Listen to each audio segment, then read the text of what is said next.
जिनवू जब ओयंग के पास आता है तो ओयंग उसे ह्युनस्यू का विजिटिंग कार्ड देता है जो कि उसे मिनसुक ने दिया था।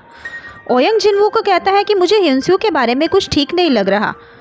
मिनसुक ने बताया था कि वो एक स्टॉक कंपनी में काम करता है, पर मैंने इसके बारे में इतना पता करवाया है पर फिर भी किसी ने इस कंपनी का आज तक नाम भी नहीं सुना और मुझे लगता है कि वो झूठ बोल रहा था।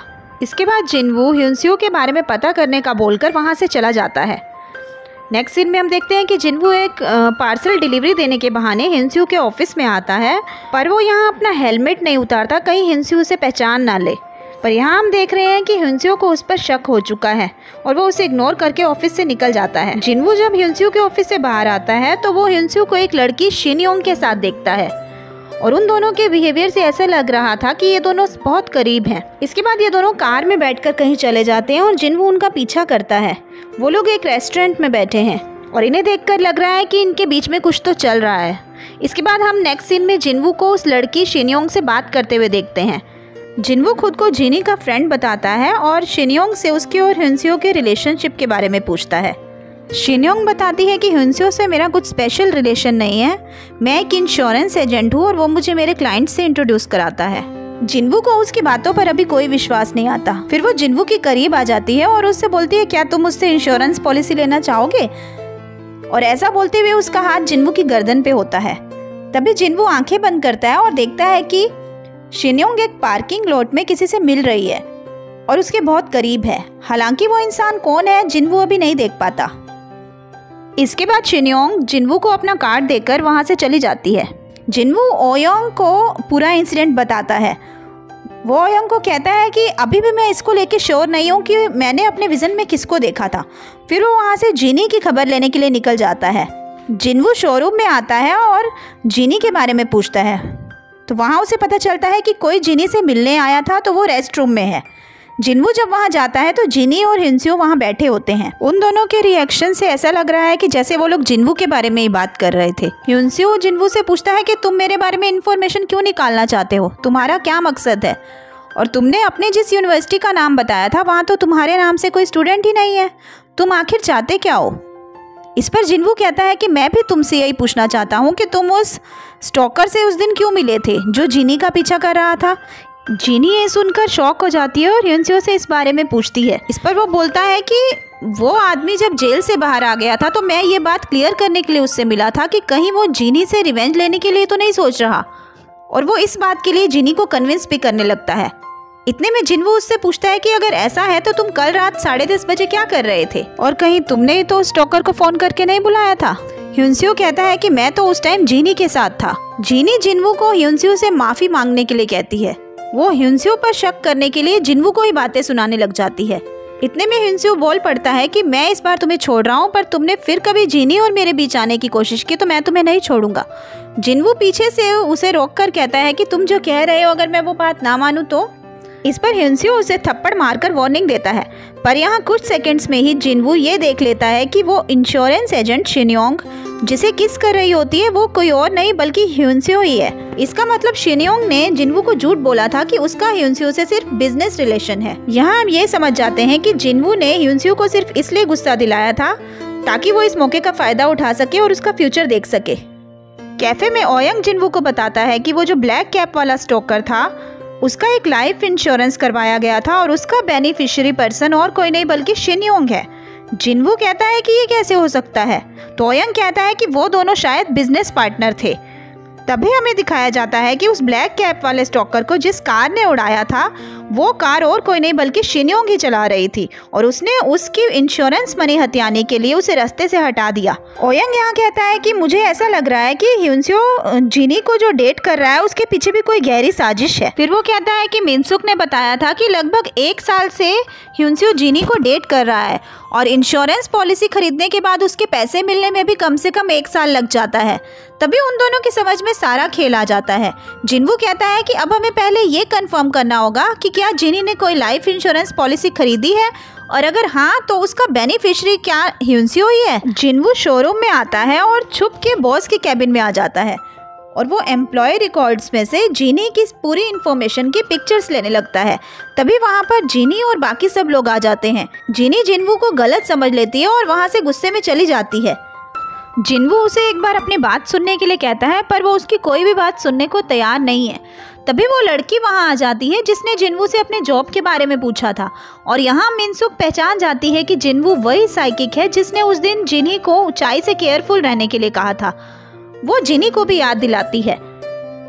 जिनवू खुद को एक्सप्लेन करता हुआ अपनी स्पेशल पावर के बारे में जिनी को बताता है, पर जिनी उसे अभी भी झूठा समझ रही है। जिनवू कहता है कि ठीक है, अगर तुम्हें मुझ पर विश्वास नहीं करना तो मत करो, पर प्लीज ह्यूनस्यू से बच के रहना, शायद वो तुम्हें नुकसान पहुंचाना चाहता है।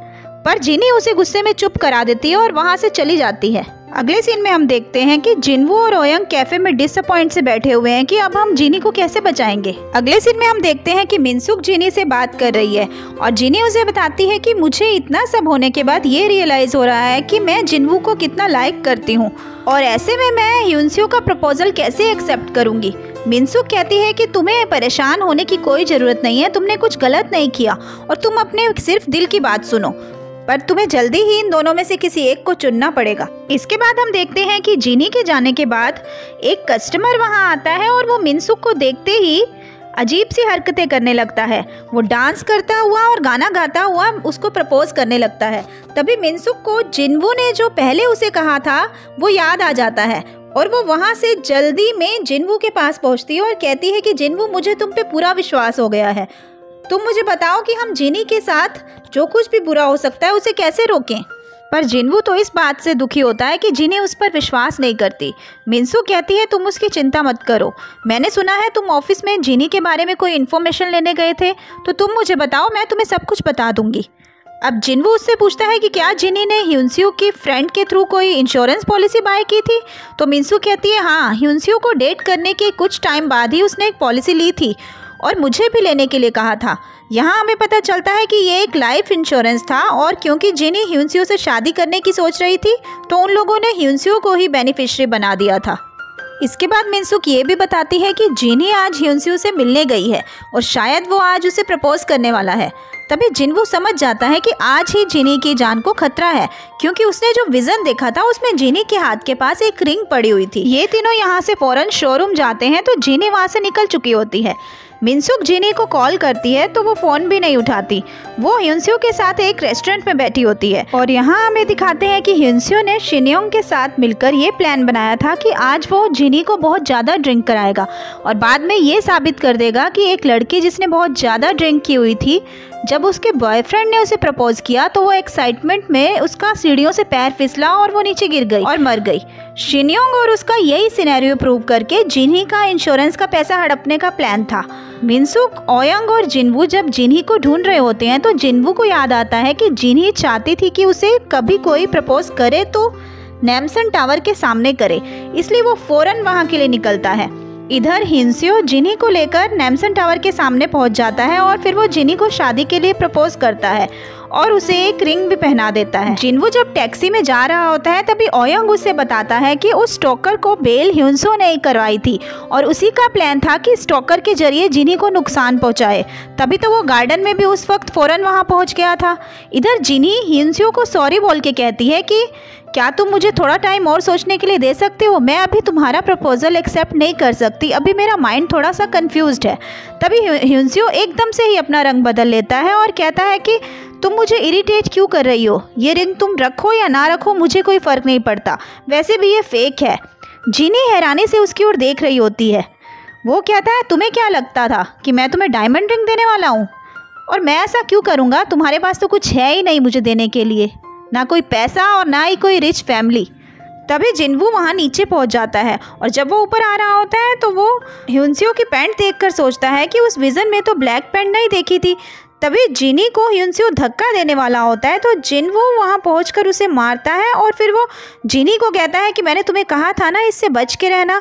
तभी उसकी नज़र अपने पैंट्स पे पड़ती है और उसे याद आता है कि उसके विजन में जो जिनी के पास खड़ा था वो तो मैं ही था। तभी पीछे से ह्यूनस्यू उठ के आ जाता है और जिनवू को धक्का मारता है और जिनवू तो यहाँ साइड पे गिर जाता है, पर उससे टकरा के जिनी का बैलेंस बिगड़ता है और वो नीचे गिरने लगती है। तभी जिनवू उसे पकड़ने की कोशिश करता है और वो दोनों सीढ़ियों से नीचे लुढ़कने लगते हैं। जिनी तो जैसे तैसे बच जाती है, पर जिनवू पूरी सीढ़ियों से नीचे आ जाता है और उसे बहुत चोटें लग जाती हैं। अगले सीन में हम देखते हैं कि जिनी हॉस्पिटल में जिनवू से मिलने आई है और जिनवू हॉस्पिटल में बैठी हुई आंटियों को भी अपना टैलेंट दिखा रहा है, उनका फ्यूचर बता के। इसके बाद जिनी और जिनवू एक दूसरे के साथ अपने प्यार का इजहार करते हैं और फिर वो दोनों एक दूसरे के करीब आ जाते हैं और इसी सीन के साथ इस सीरीज़ की हैप्पी एंडिंग हो जाती है। तो फिर फ्रेंड्स, अब एक नई इंटरेस्टिंग कहानी के साथ फिर से मिलते हैं। Bye bye, thanks for watching.